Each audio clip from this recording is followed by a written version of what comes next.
بسم الله الرحمن الرحيم. سبح اسم ربك الأعلى الذي خلق فسوى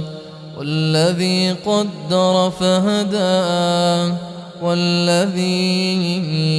أخرج المرعى فجعله غثاء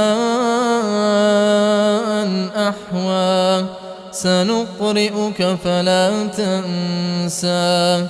إلا ما شاء الله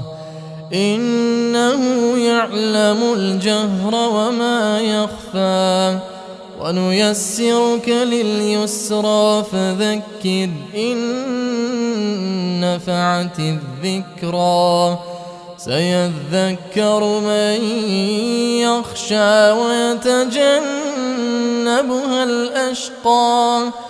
الذي يصلى النار الكبرى ثم لا يموت فيها ولا يحيا